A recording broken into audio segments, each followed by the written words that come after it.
Assalamualaikum warahmatullahi wabarakatuh. Perkenalkan, nama saya Aurora Hadikussumaningsih dengan NIM 22402042. Di sini saya akan melaksanakan UTS Qawaid Fiqhiyah dengan dosen pengampu Bapak Ali Nurwahid. Saya akan mempresentasikan beberapa materi. Yang pertama tentang pengertian Qawaid Fiqhiyah, kaidah fikih, perbedaan serta hubungan antara fikih dan usul fikih. Selanjutnya kaidah al-umur bil maqasidillah. Selanjutnya kaidah al-yaqinu la yuzalu bi al-syak. Selanjutnya kaidah al-masyaqqatu tajlibu al-tashir. Selanjutnya al-dararu yuzalu, dan yang terakhir al-adatu muhakkamah. Materi yang pertama tentang pengertian al-qawaid fiqhiyah atau kaidah fikih dan perbedaan serta hubungan antara fikih dan usul fikih. Kaidah secara etimologi berarti dasar atau fondasi. Kata al-fiqhiyah berasal dari kata fikih yang berarti ilmu tentang hukum-hukum syariah. Secara terminologi, kaidah fiqhiyah adalah dasar-dasar fikih yang bersifat umum dan bersifat ringkas, berbentuk undang-undang yang berisi hukum-hukum syara. Yang umum terdapat berbagai peristiwa hukum yang termasuk dalam ruang lingkup kaidah tersebut. Secara bahasa, kata fikih berasal dari bahasa Arab faqiha yafqahu fiqhan, yang bermakna mengerti atau memahami. Secara istilah, fikih artinya ilmu tentang hukum-hukum syar'i yang bersifat amaliyah, yang digali dan ditemukan dari dalil-dalil yang tafsir. Usul fikih terdiri dari dua kata, yaitu usul dan fikih. Usul merupakan jamak dari kata asal yang artinya pondasi, berasal, pangkal, asal, sumber. Sedangkan fikih berarti pemahaman hukum-hukum syara yang telah digali dan dirumuskan dari dalil-dalil menurut aturan yang sudah ditentukan dan berhubungan dengan segala tindakan manusia. Jadi usul fikih adalah ilmu pengetahuan tentang kaidah-kaidah yang menjelaskan cara-cara mengeluarkan hukum dari dalil-dalil syara. Hubungan usul fikih dengan fikih adalah fikih mengarah pada ilmu yang membahas persoalan hukum Islam yang praktis, sedangkan usul fikih mengarah pada ilmu yang membahas kaidah-kaidah mengenai metode dalam menggali hukum dari dalil-dalil yang terperinci. Usul fikih ini merupakan proses istinbat atau menggali hukum dari dalil-dalil, sedangkan fikih merupakan hasil dari usul fikih yang dituangkan ke dalamnya. Selanjutnya, perbedaan antara fikih dan usul fikih. Fikih adalah perbuatan seorang yang telah mukallaf atau dewasa, sedangkan usul fikih merupakan dalil-dalil dan kaidah yang bersifat umum di mana seorang fuqaha atau ahli fikih menelaah tentang bagaimana dalil-dalil juz'i yang dapat diterapkan pada permasalahan atau persoalan yang khusus. Materi selanjutnya tentang kaidah al-umuru bil maqasidillah. Kaidah al-umuru bil maqasidillah terbentuk dari dua unsur kata, yaitu kata al-umuru dan kata al-maqasid. Secara etimologi, al-umuru merupakan bentuk dari kata al-amru yang artinya keadaan, kebutuhan, peristiwa, dan perbuatan. Sedangkan al-maqasidu artinya maksud atau tujuan. Sedangkan menurut terminologi, berarti perbuatan atau tindakan mukallaf, baik ucapan atau tingkah laku yang dinilai hukum syara sesuai dengan maksud dari pekerjaan yang dilakukannya. Kaidah ini juga membahas tentang konsekuensi atas setiap perkara haruslah sesuai dengan apa yang menjadi tujuan terjadinya perkara tersebut, niat yang melandasinya. Dasar hukum dari kaidah ini terdapat dalam Quran surat Al-Baqarah ayat 225. Bismillahirrahmanirrahim. La yu'akhidukumullahu bil alfi fi aymanikum walakin yu'akhidukum bima kasabat qulubukum wallahu ghafurun halim. Yang artinya, dan barang siapa berhijrah di jalan Allah, niscaya mereka akan mendapatkan di bumi ini tempat hijrah yang luas dan rezeki yang banyak. Barang siapa keluar dari rumahnya dengan maksud berhijrah karena Allah dan Rasulnya, kemudian kematian menimpanya, maka sungguh pahalanya telah ditetapkan di sisi Allah, dan Allah Maha Pengampun, Maha Penyayang. Kemudian cabang-cabang dari kaidah ini. Yang pertama, la tawaba illa binniyat. Tidak ada perkara kecuali dengan niat. Selanjutnya, ma yushtaratu fihi ta'midu fal qada'u fihi mubtilu. Dalam amal yang disyaratkan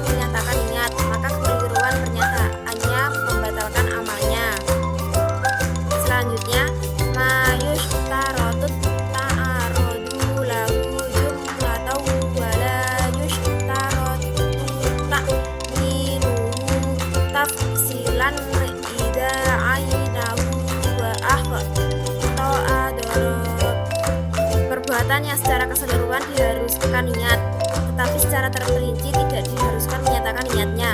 Maka bila dinyatakan niatnya dan terdapat kekeliruan, maka berbahaya. Selanjutnya, malayus tarot ta'arodu lahu jumlatau wala tafsilan idza ainahu wa ahadu alam yadura. Perbuatan yang secara keseluruhan maupun secara terperinci tidak disyaratkan mengemukakan niat. Bila dinyatakannya dan terdapat kekeliruan, maka tidak berbahaya. Selanjutnya, maqasidul lafzi alainiyatil lafid.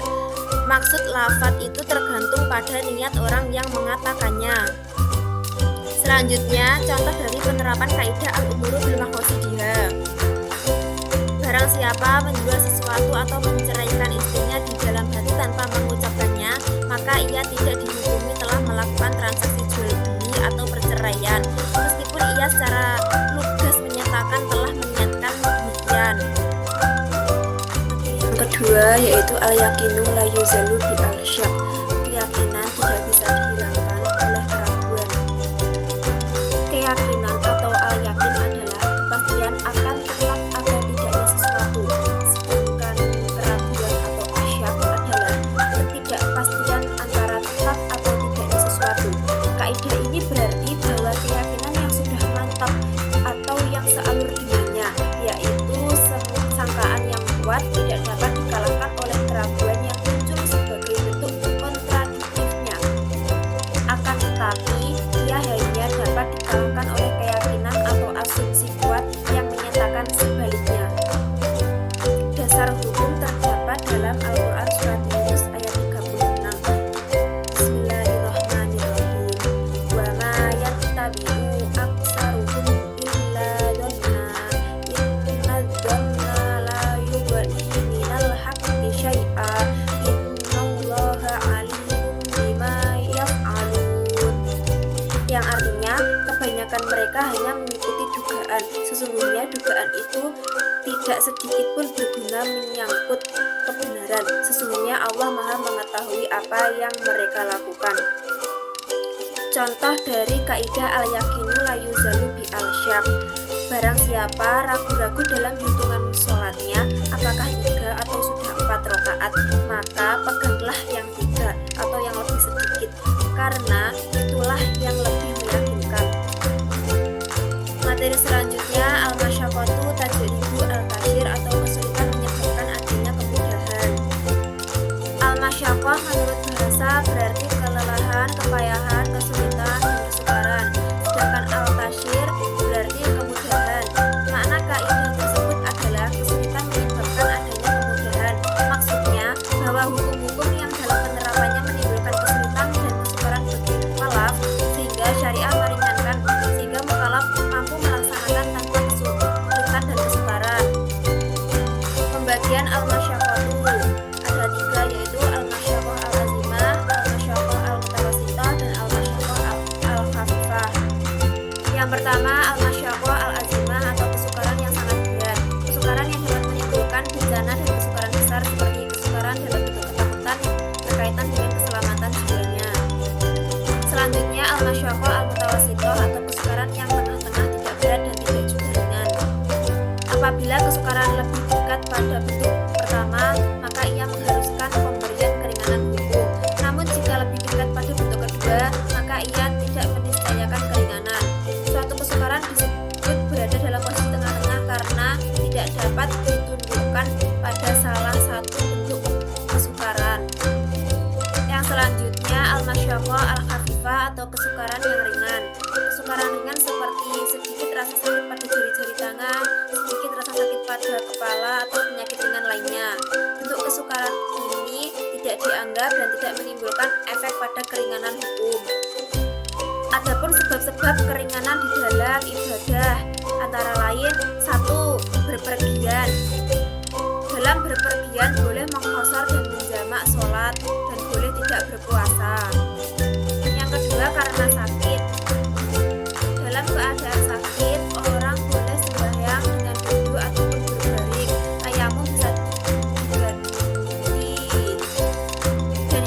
ketiga, karena terpaksa. Dalam hal terpaksa, orang boleh memakan makanan yang haram, bahkan boleh mengucapkan kata-kata kekafiran atau berbuat perbuatan yang mengkafirkan. Selanjutnya, macam-macam hukum rukhsah. Yang pertama, rukhsah yang wajib dikerjakan. Contohnya, memakan bangkai hewan yang disembelih tidak sesuai dengan syariat Islam. Bagi orang yang sedang terpaksa, sebab bila tidak makan akan membahayakan keselamatan jiwanya. Yang kedua, rukhsah yang sunnah dikerjakan, seperti contoh menghasal sholat dalam bepergian, tidak berpuasa. Selanjutnya, rukhsah yang boleh dikerjakan atau ditinggalkan, seperti contoh transaksi jual beli dengan sistem salam atau membayar dulu barang baru dikirim kemudian sesuai dengan perjanjian. Selanjutnya, rukhsah yang lebih baik ditinggalkan, seperti contoh menjamak sholat, berlaku bagi yang tidak mengalami kesulitan. Tayamum bagi orang yang mendapatkan air. Selanjutnya, rukhsah yang makruh untuk dikerjakan, seperti contoh mengqashar sholat dalam jarak tempuh kurang dari 84 km. Selanjutnya, macam-macam kaidah al-masyaqqatu tajlibu al-tasyir. Yang pertama, idza dhaqa amru ittasa'a, artinya apabila suatu perkara menjadi sempit maka hukumnya meluas.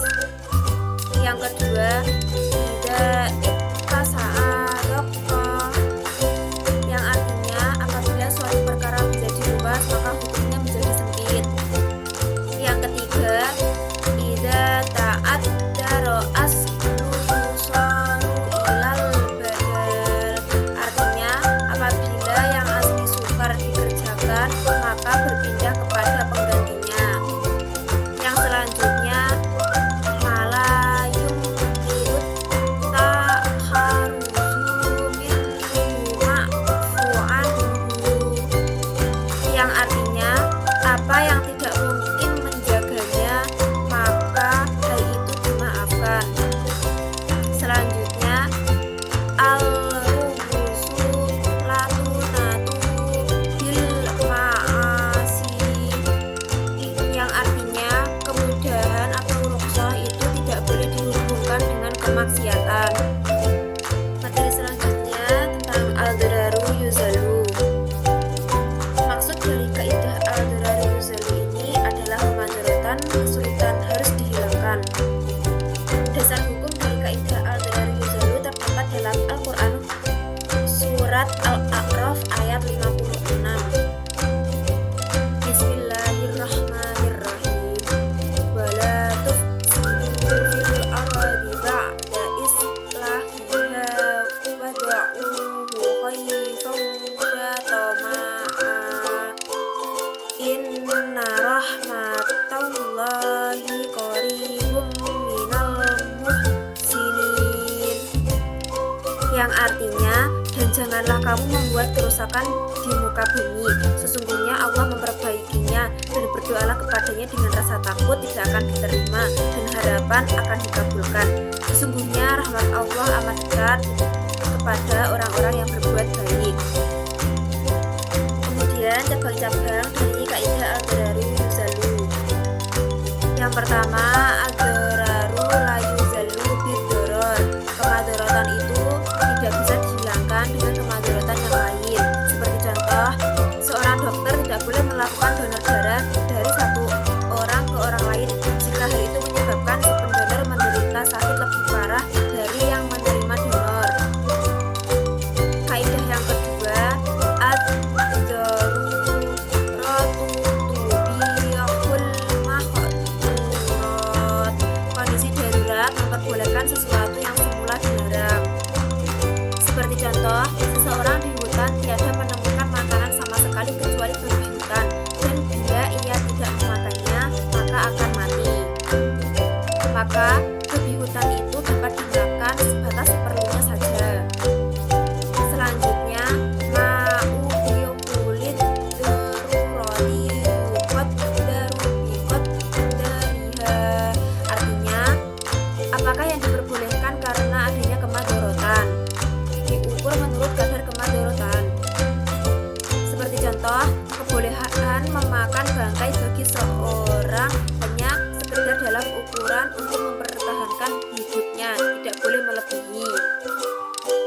Selanjutnya, darul mafasidi muqaddamu ala jalbil masalihi.